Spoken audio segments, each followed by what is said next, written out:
Today, we are going to be finishing our nice little PowerPoint.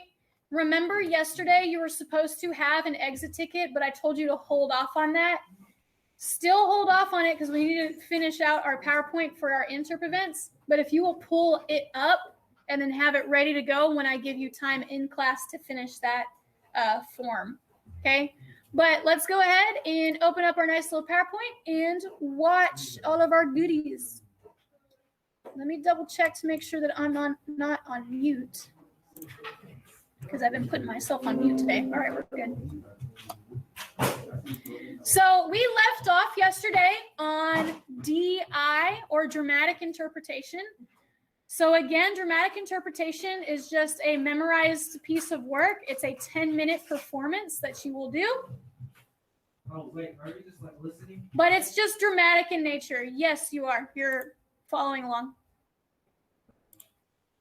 Okay, so here's an example of "This is my face, try not to stare," performed by this lovely lady, or girl, because she is in high school. Yep, these are all high school people. Turn off the ones that are going horizontal. We have contestants number 170. The two that are going that way, yeah. Performing "This is just my face, try not to stare."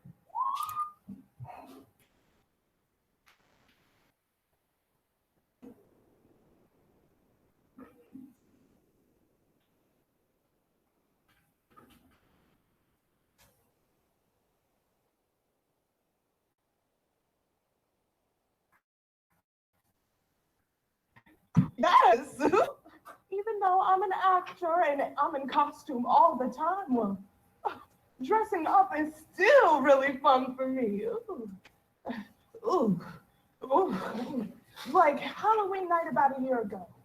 I was tired, but I wanted to get dressed up so I can go out and, well, then my friend Kia was all like, "Boo!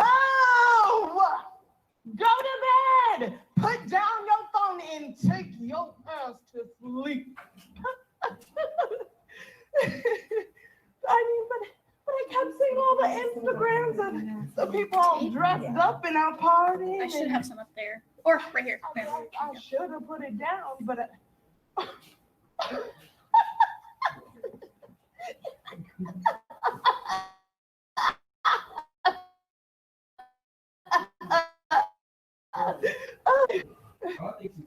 It's a dramatic interpretation. It's not supposed to be funny. To my phone.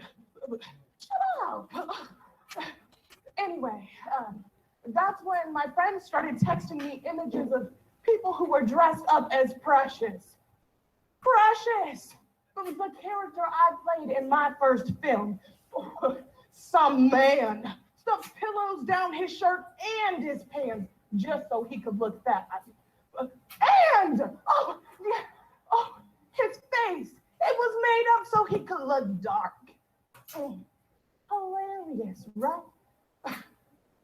You see, my beef is with my friends who were laughing at the costume and wanting me to laugh with them, to have a sense of humor about what I look like.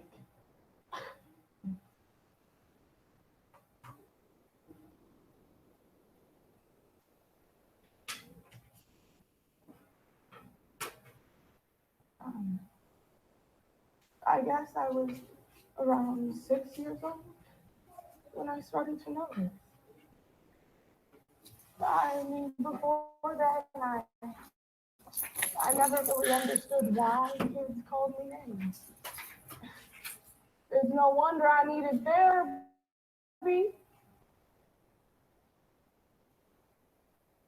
Galvare Sidibe was a complete unknown when she made her first acting debut in her 2009 Oscar-nominated film, Precious.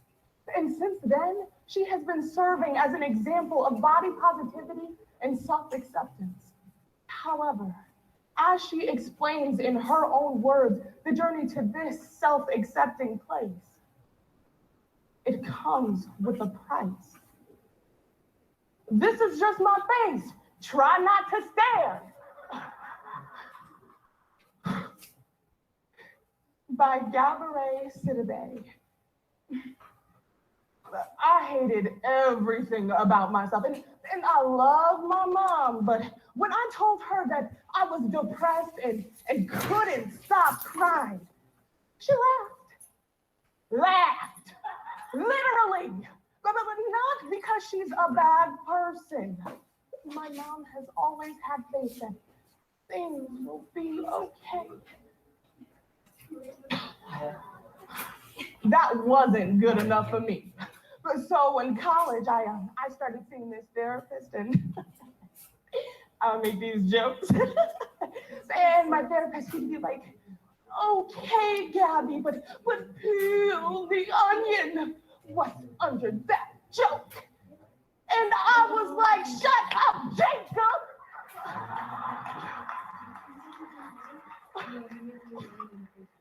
Now I saw you smoking cigarettes outside. You can't tell me nothing, young man. But then he asked me if I wanted to kill myself. And I said, "Oh, not yet, but I'm not afraid to die." Dark, right? I mean, I was a mess, but once I became less judgmental and way more stable, then things really started looking up for me when I met Lee Daniels. He cast me in Precious, and he was the first person to say to me, "You're beautiful. And here's what we're gonna do with it." Then one day, while I was waiting for the premiere of Precious to come out, so I can finally tell everybody who'd ever been mean to me that they could stop it. Lee called. He said that he had a friend named Andre Leon Talley. He'd just seen a screening of the film, and he loved me. I had no idea who he was, but police seemed super excited. He said, "He is bold, Miss Honey. He is bold. He is everything. And he wants to put you right on the cover. You're a star now, Gabby." Really? Me? I'm a star? And he told me to come to his apartment. I was on that train within less than 10 minutes. And I'd come up with the perfect headline for my cover. Gabourey Sidibe. You should have been nice to her.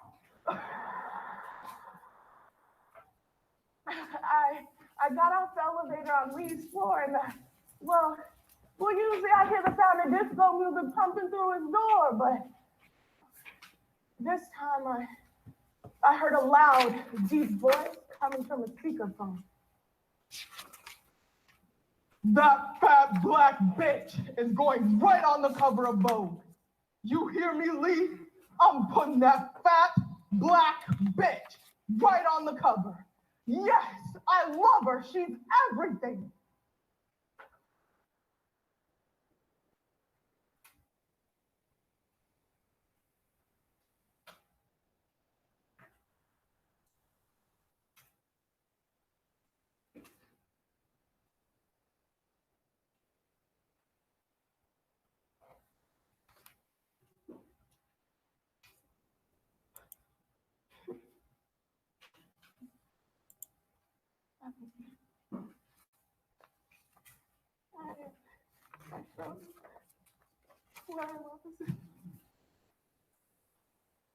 I mean, Andre, he wanted to put me on the cover of his magazine, but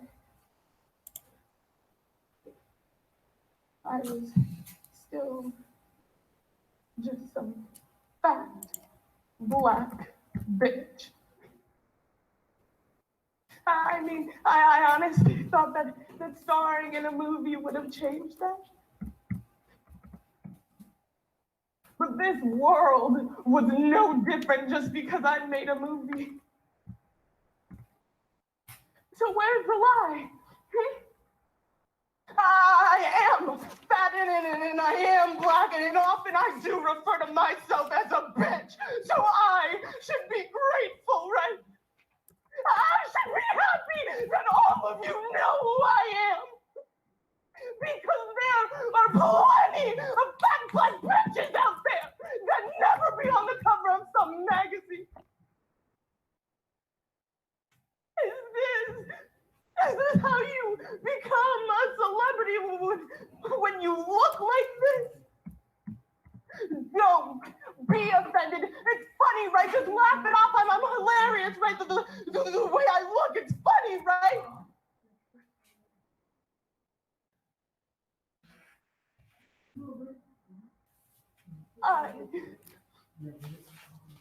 I don't think it's funny when people paint their faces so that they can look like me. I don't think it's funny when they stuff pillows down their clothing to look like me. I don't think it's funny when some stranger calls me some fat bitch and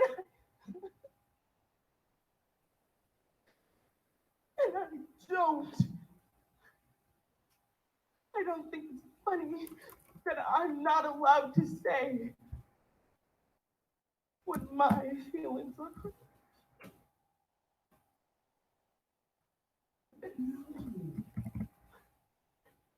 This hurts. My feelings aren't just some absence of strength and I am not weak. I'm a human being.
So here's the thing about therapy and why it is so important. All of my thoughts about death, my uncontrollable sadness. I don't know that girl anymore.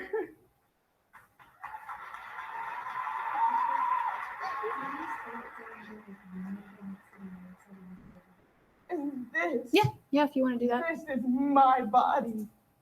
And for all the ways that it has gone to fail me, it's come through for me 1,000,000 times more.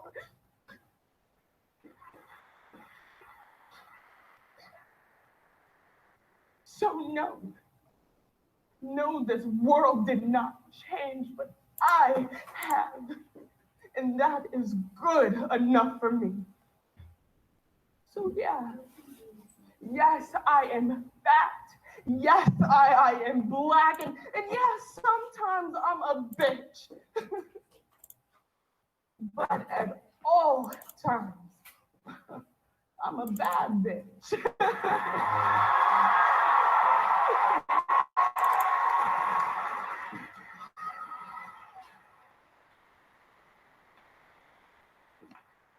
And P.S. When I do die, don't go letting Lifetime make a movie about my life.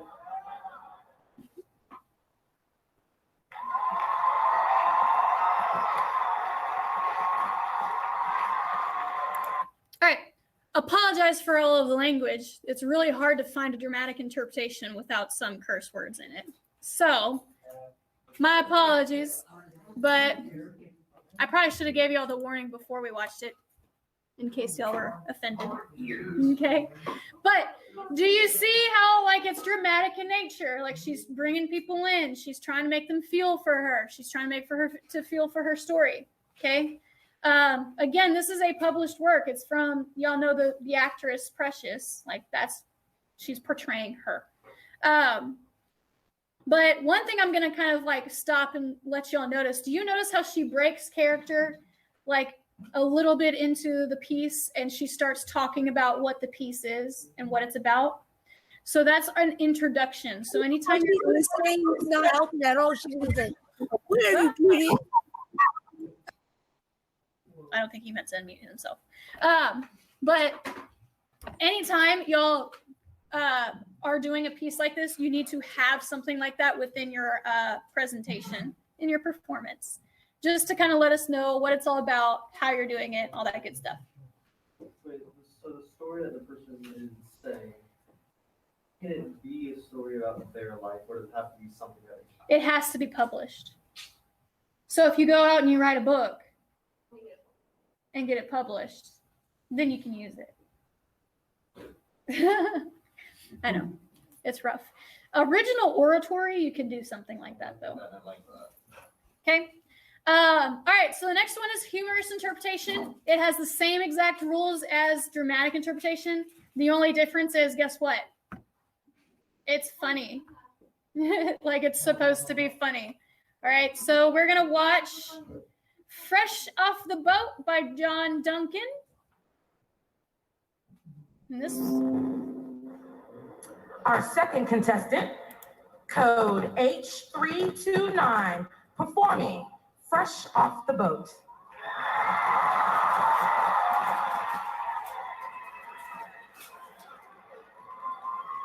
I feel like one of my speakers died. Is it like loud in your face anymore?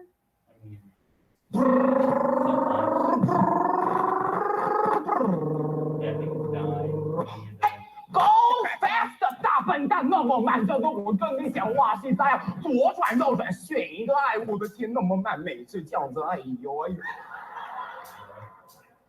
Oh, I love this song. Oh, I got a new life. You can hardly recognize me. I'm so glad. 怎么可以一个人向我抱住你 ？Yo, mom, dad, this music sucks. Eddie, I know you're upset to leave your friends and family in DC, but you're going to love Orlando. I've been there for 6 months setting up the restaurant, and I've grown to love it like the daughter we wish you were. Yo, but like, why do we have to move, man? Because we are a family, okay? We stick together. Yes! Which is why we left all of our friends and family in Chinatown and DC to come here, where we know nothing and nobody, and where the humidity is not good for my hair, and for what? So your father can own Cowboy Restaurant. It's called Cattleman's Ranch, and it's beautiful. Oh, I should have known. I saw that squirrel eat her babies on our wedding day.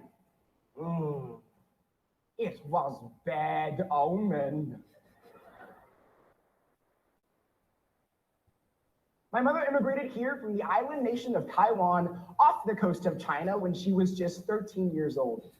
Growing up, car rides like those were far too familiar to me. As a kid, I learned all of my cuss words watching my mom attempt to properly drive a car. Some stereotypes are just true.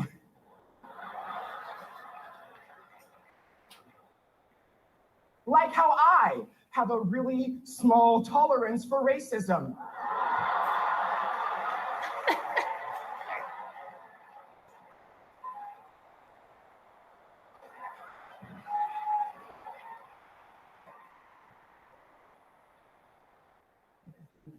However, the narrative for Asians in America are strikingly familiar. They tell the story of the struggle to find the line between belonging and remaining true to who we are. Performing stories such as these allow me to remind myself of who I am and where I come from. 这表演是送给我的妈妈. This is for my mom, who, like Jessica Huang, shows her son what it means to be unapologetically Chinese. Fresh off the boat by Nanachka Khan. Brrr, okay. Eddie, are you going to sit there or pick up a box and help? Okay, geez, fine, Mom. Hey, yo, Mom, is there like a Chinatown in Orlando? Oh, Eddie, you're looking at the Chinatown in Orlando, okay? Hi, my name's Deirdre. That's Amanda. That's Samantha. That's Carol Joan. Welcome, welcome, welcome. Eddie, stay back. I might have to be in a fight. Hello.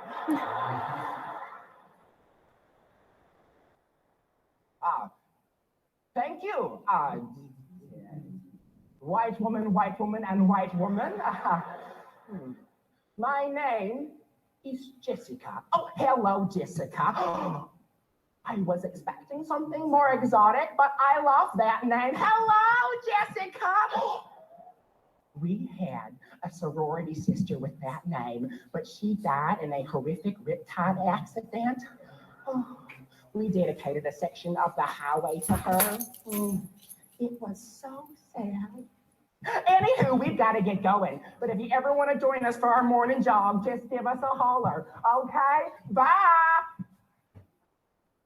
You're looking at this. The loud ones seem to be their queen. Eddie, if you ever date a girl like that, don't bring her home. Brrr. Okay, family, who's hungry? Welcome to Cattleman's Ranch. Louis, where are all the customers? Well, we are technically still in our soft opening. Louis, there's hardly anyone here. At that table over there, they only drink water. Hey, why you bitches not drink beer?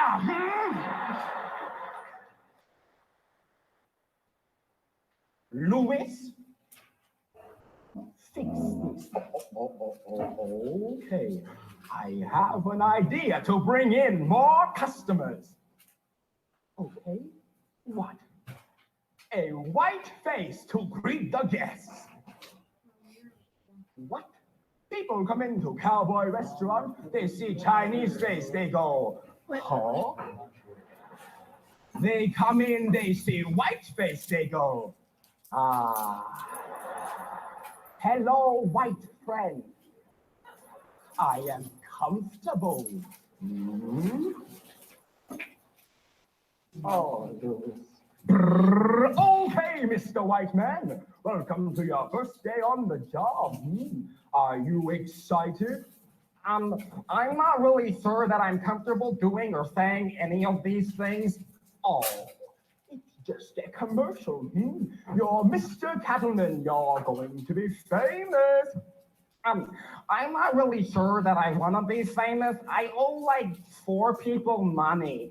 Okay. Ready? And action. Oh, geez.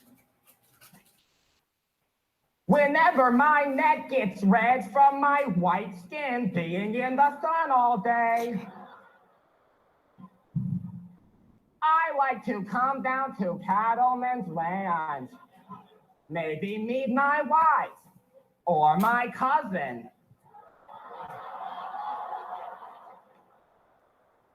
Or my cousin wife. Oh, geez.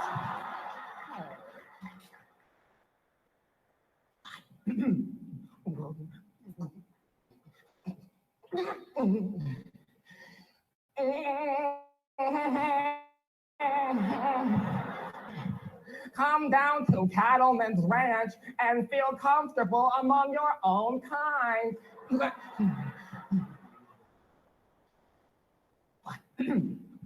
And get an onion blossom for $2.99.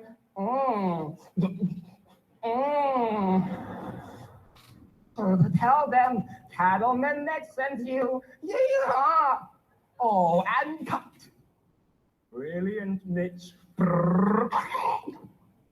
Eddie, why you eat so fast?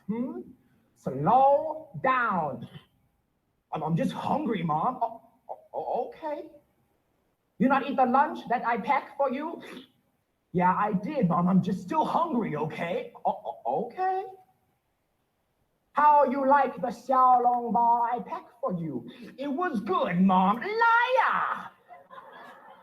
I know pack xiaolong ball. Tell me, Eddie, what happened? Okay, fine. I threw my lunch in the trash, okay?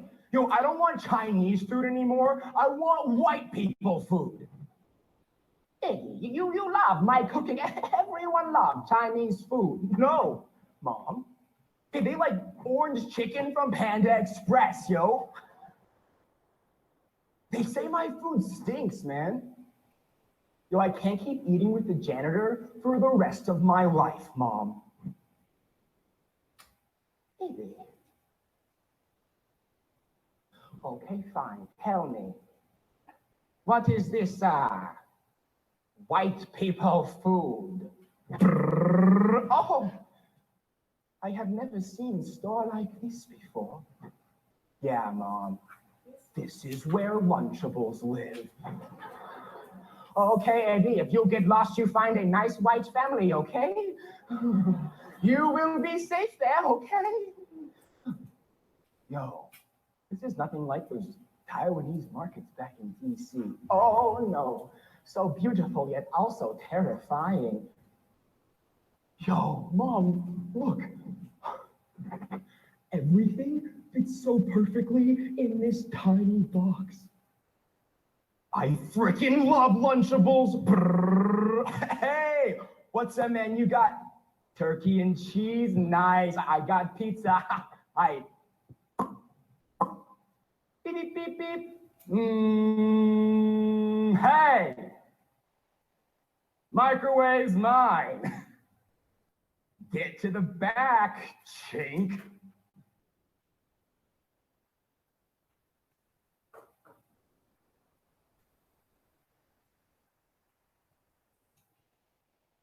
Yo, what did you just say to me? You want to go? Brrr. And then Mr. and Mrs. Huang, he slammed the other boy's arm into the microwave. Eddie, you understand this is a very serious offense. Yes, we are very upset. Yo, Mom, that you not defend Eddie. Wait, what? That boy called our son a chick, and you do nothing about it. How come the other boy's parents not in here? How come you only call in Eddie? I don't know, and these are all my kids that are. If you want to suspend Eddie for this, we sue the entire school.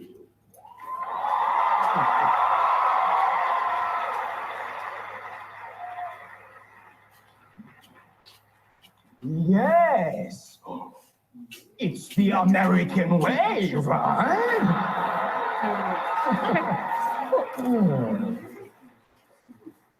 Well, Mr. and Mrs. Huang. Brrr. Yo, Mom, Dad, I don't. Why did you guys do that to me? Eddie, we are a family, okay? We stick together. Yes, sir.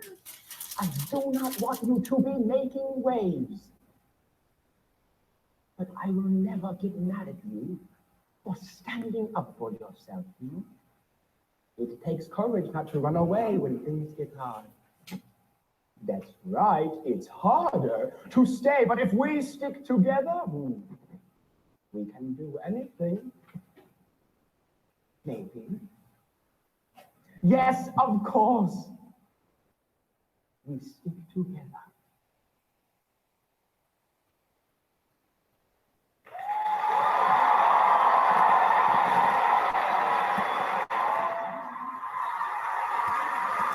All right. So that was the humorous interpretation example. So those are all of our, we got duo interpretation. I forgot about this one. So duo, we don't typically do duo a lot here because it's hard to find two people who can actually have the same exact schedule. But duo interpretation is going to be where two people work together to tell a story. You have to find time to be able to rehearse with your partner. Okay, they have the same rules as HI and DI. Okay, here's the fun stuff. Don't ask me why. I haven't figured it out yet. I think it's just because they don't want to take away from the interpretation of the piece. But you and your partner cannot look at each other the whole entire time. You can't look at each other, and it gets tricky because sometimes you'll be talking to each other in your skit or in your performance, and you'll want to look at each other, but you can't. You gotta look straight forward. Okay? It also has to be completely memorized, and you can use everything you can possibly use to and imagine. All right? I prefer it when people don't use anything. They just use their bodies because it's, again, interpretation. We may not have time to watch this one. We'll go ahead and watch it when we come back on Monday, or y'all can watch it on your own. It's from Dr. Horrible's Sing-Along blog. If you've never seen that movie, it's great. It was during the writer's strike. That movie came out. It was a wonderful movie. All right. But we'll watch this on Monday. What I want y'all to do, I know we won't be able to talk about duo, but we don't really do duo here anyway. You will be able to do it as an option for when we do these interp events later on in the year. But we're going to go ahead. I'm going to give you this rest of the time to go ahead and turn in that exit ticket from yesterday. So you should be looking at the exit ticket from yesterday. It is, let me find it for you. It should be talking about interp events.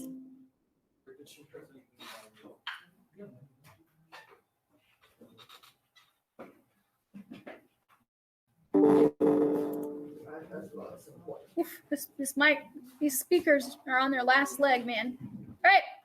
So make sure that you turn in that exit ticket. You do not have to turn anything in on Canvas.